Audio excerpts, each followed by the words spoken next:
حضرت علی علیہ السلام نے فرمایا، دوستی کا بھرم صرف وہ لوگ رکھ سکتے ہیں جن کے وجود میں سمندر جتنا دل ہو۔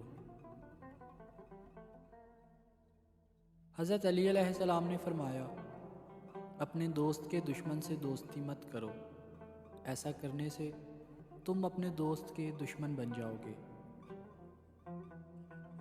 جاہل نہ تو اپنی کمزوری کو سمجھتا ہے، نہ تو نصیحت کرنے والوں کی باتوں کو قبول کرتا ہے۔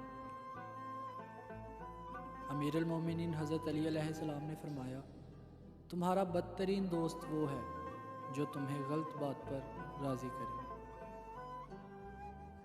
جب طاقت زیادہ ہو جاتی ہے تو خواہش کم ہو جاتی ہے۔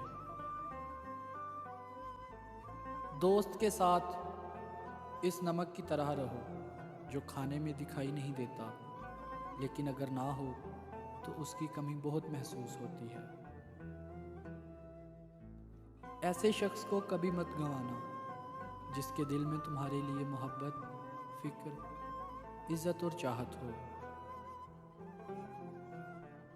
علم تمہیں راہ دکھاتا ہے اور عمل تمہیں مقصد تک پہنچا دیتا ہے۔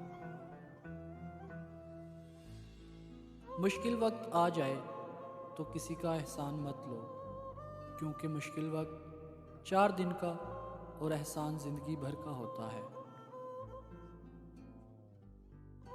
اگر تم اس وقت مسکرا سکتے ہو جب تم پوری طرح ٹوٹ چکے ہو، تو یقین جانو دنیا میں تمہیں کبھی کوئی توڑ نہیں سکتا۔ کسی بے قصور پر بہتان لگانا یہ آسمانوں سے بھی زیادہ بھاری گناہ ہے۔ حضرت علی علیہ السلام سے کسی نے پوچھا، اگر کوئی اپنا ہمیں بھول جائے تو کیا کیا جائے؟ شیر خدا نے فرمایا، کوئی اپنا ہو تو وہ کبھی نہیں بھولتا، اور جو بھول جائے وہ اپنا نہیں ہوتا۔ لوگوں سے یاد نہ کرنے کا شکوہ مت کر، کیونکہ جو انسان اپنے رب کو بھول سکتا ہے وہ سب کو بھول سکتا ہے۔ کبھی تم دوسروں کے لیے دل سے دعا مانگ کر دیکھو، تمہیں اپنے لیے دعا مانگنے کی ضرورت ہی نہیں پڑے گی۔ ہمیشہ چھوٹی چھوٹی خوشیوں کا استقبال کیا کرو، کیونکہ انہی کے پیچھے محبتوں کا سیلاب ہوتا ہے۔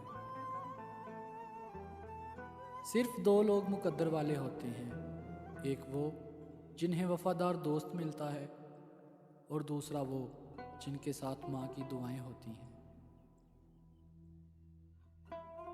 انسان زندگی میں مایوس ہو تو کامیابی بھی ناکامی نظر آتی ہے۔ جس انسان کی جان نکل جائے تو وہ زندہ نہیں رہتا، اور جس انسان سے احساس نکل جائے تو پھر وہ انسان نہیں رہتا۔ حضرت علی علیہ السلام سے پوچھا گیا کہ انسان برا کب بنتا ہے؟ فرمایا، جب وہ اپنے آپ کو دوسروں سے اچھا سمجھنے لگے۔